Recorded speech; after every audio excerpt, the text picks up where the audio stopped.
All right, everybody. Today we're gonna bring you into another aspect of my life. It's the YouTube Cribs edition, because you see all these YouTubers here. You see them driving cars. You see them waving their fancy belts and watches and all that money, but nobody ever really shows you where they live. And unlike the old MTV Cribs, where I go rent a house and pretend it's mine and have a dealership drop off a bunch of cars, I'm going to show you where I actually live. And for no reason other than it answers your curiosity, because it's a fair question. I wonder where that guy lives. Unfortunately, most of you are going to be disappointed, because you probably expect me to live in some 20,000 square foot place with golden lions at the end of the driveway. I don't. I live in a normal house, roughly, I'd say 20 minutes north of Manhattan, and then it's in between the George Washington Bridge and the Tappan Zee Bridge. So it's not very far from Manhattan. It's not very far from Englewood, where I work, and it's a nice, quiet, quaint little house. And I made the mistake, which is probably the biggest mistake of my life, in buying my apartment in Edgewater. Huge financial decision. That was my parents who suggested, oh, don't pay somebody else's mortgage. Huge mistake. This house is a rental. The only house that I would ever suggest buying is one you plan on living in for a long time, which is another video. But today, let's go check out my house. We're almost here. So I'm going to pretend like you're not here, and then I'm going to open the door, all right? Oh, hello. Welcome to my house. Why don't you come in? It's my guard dog. His name is Peanut. So I got my pile of shoes here. Nothing of tremendous value in my house, because the house is not the palatial estate that you would expect. I don't know, just random stuff. Here is small highlights of the house. It's a rental house, by the way. We've got my sumo chair, which is... Thank you. Yes, I've actually fallen asleep in this many times. Come on, off. But now my kids also play on it. We got the gas fireplace, which is... you betcha. Snap or remote controlled.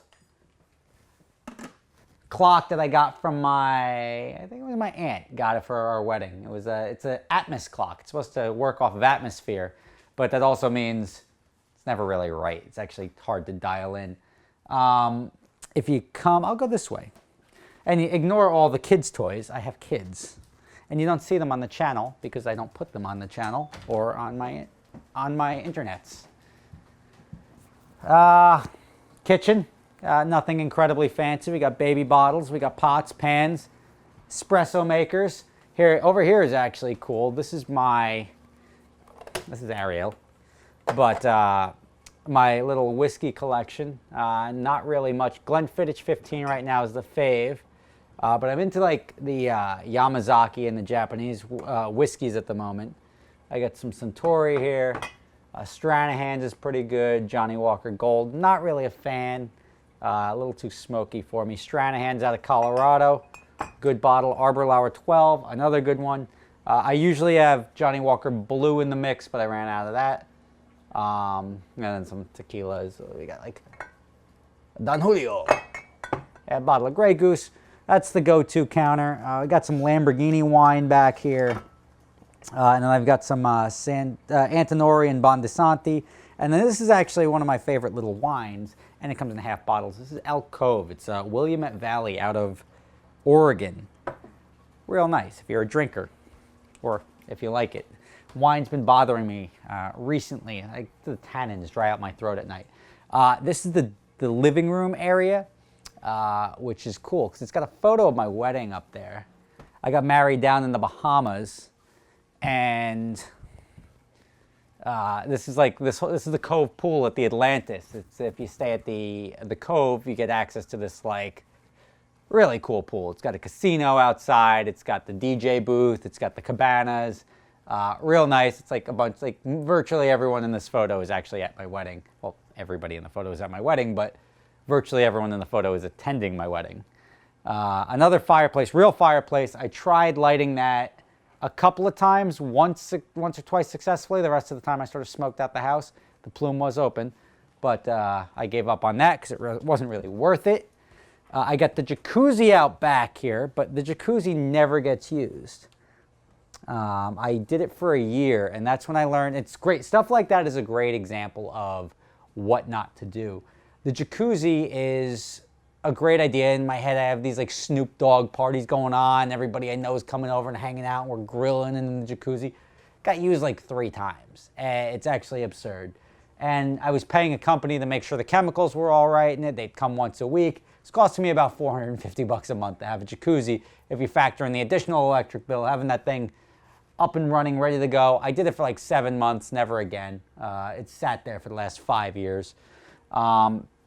Patio set outside. I used to bring it in and out during when the winter was over. I don't really do that anymore. I just leave it out there, so it's starting to rust a little bit. But I got a fire pit over there for when we smoke some cigars. And I've got the grill, which is hardwired into the house. It's a gas grill. You just turn on the gas, and boom, it's good to go. Got a 2-car garage. I don't have to show you the laundry room and the bathrooms, but that's the little guest bathroom. Yeah, buddy. I was supposed to fit 2 cars in here, but now I can only fit 1 car because my kids. He's got like 1 bikes and cars and trucks and stuff like that. Let's go check out upstairs though, because that's where the bedrooms are. Not really a big house. Oh, and a little fish tank over here. That seemed like a good idea. It's a saltwater tank, but it's actually far too expensive to maintain because I have professionals do it, and it's a pain in the butt to keep. Dining room, oh, and my little weight station over there. When I say it's a weight station, it's just a sit-up bench with some free weights. For when I'm not going to the gym and getting my personal trainer, I do that on off days, which I haven't done it yet today, but I will. Upstairs, come on. Got my kids' room, and like we all had the race car bed. That's just staple. My dad got it for my kid, so he's got his own Corvette bed. Mine used to be like that hard. This is at least plastic with like lights that light up. Mine was like that hard fiberglass bed. It was like a Le Mans racer at the time, which was cool, but it was a pain in the butt to move in and out. And when it started getting splintery, you get like fiberglass splinters. That's no fun. This is my kids' room, right? My closet's in here.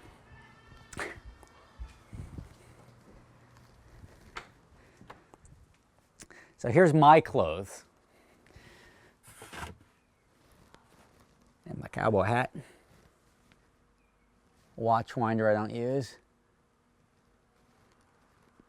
Yeah, so, and this is like my kid gets to share it with me. But why is my closet not in my room? Because my wife uses the entire walk-in closet in our room. That's the one thing I wish we had a bigger thing of in this house, is a bigger master closet. Because when you see the master bedroom, you're going to be like, oh, that's a big enough closet. My wife has a lot of clothes. Let's go over there. You can... This is the master, and the master is nice. It's spacious. It's got the ceiling fan. It's got the central air. Not a huge house, but people that waste a lot of money in the house, I think that's like our parents' generation. The people that think they need a big house to prove that they have money or something like that. The McMansion craze. Not really a fan of that. I want nice, I want big and like tall ceilings, but I'm in the process of trying to close on a house, which I'm going to be renovating and making exactly what I want, which is not huge, but it's going to be bigger than this by a little bit. We've outgrown this just a hair. I need more garage space. I need a little bit more house space. I need the sauna and the steam room and the wine cellar. That stuff I don't have in this house, because this house, it's like the Alamo. It doesn't even have a basement. Wife, me. Yeah, not much. This is the giant 42 over here. But Apple TV. And then this is the walk-in closet with all my wife's stuff. But I didn't stand a chance on that one. And bathroom. I'll show you the bathroom. Might as well. Oh, cool. Because the bathroom's got my, look at this. Like, all of this is from, like, previous sponsors, which is cool. This is Dollar Shave Club. Aquavelva, my Tige Hanley, which I'm almost out of, so I'm going to have to ring them up for some more of that. That was all sponsored. And this soap came with the Dollar Shave Club. Yeah, we got some stuff in there. Commode, scale, usual, like normal house stuff, without going crazy. I mean, I don't have any pet tigers. I don't have any like gold bullion collections. I don't have any like Picassos to show off. Just me, normal house. And this is my au pair's room. So we're not going to go in there. That's her room. But what's an au pair? You're like, oh, I don't know what that is. That's somebody that helps out your wife so I can work all day. And it's not like a nanny. There's an exchange program where they come over from different countries. And if you're, I think it's between like 18 and 25, you're eligible. And you get to come over, you get to live in the country for a year. And it's like almost like not really a work program, but it's something where they help out raising the children, especially young kids. So you can't like say like, I have a 13-year-old, I need an au pair. It doesn't work like that. They're here for a year. They do a little bit of schooling, a little bit of helping out, and they get to experience our culture, and then ultimately probably want to come back because America, yeah. Oh, you can show your girlfriend and wife. They say, like, oh, look at the pink baby girl room. That's what that looks like. And if she's standing up in her crib just right, she can look outside and see the vault, which is nice. Do I want to show it? It's my neighbor's. It's my neighbor's pool. Too many Snoop Dogg parties on that one. Yeah, I can't tell. Yeah, those are trees growing out of it. That shows you, and we're talking 12-foot trees. That shows you how long it's been since that guy has given a fuck. Like, that's gross. But can't really control who your neighbors are, which is why I'm shopping for another house. Not that there's anything wrong with the people that live there, but that's a pretty ghetto thing. So, essentially, there you have it. That's my house tour. Nothing fancy. I'm always a guy that says you spend where you want so you can, nope. Save where you can so you can spend where you want. So you don't need to spend a ton of money. Now, for reference, this house rental is $4,000 a month. And I know a lot of you guys are going to be like, I can't believe that's a lot of money. That's like most of America. That's actually fairly reasonable in the New York area. There's people that spend, like Shabam's apartment, I think it's like $5,000 a month. And that's a one-bedroom apartment, which is like 900 square feet in Manhattan. So it's not unreasonable. It shows you the price of real estate. To buy this house would cost you probably about $700,000 for a 2,300 square foot house. Think about that. No basement, 2,300 square feet, a little under half an acre. And the property taxes on a house like this at $700,000, if she can get that, is almost $19,000 a year. That adds up. It's expensive. If I do close on this house that I'm looking to close on soon, I will show you that, and I'll show you what my plans are. But I hope you guys enjoyed the quick spin around my house. I've got, I don't know, just a nice little place. It's comfortable. It's cozy. It's not a McMansion. It's not this big, over-the-top, pimp my house MTV thing. Just a normal house where you go and live. Thank you for watching. Thank you for joining me for the tour of my house, and I will catch you in the next video.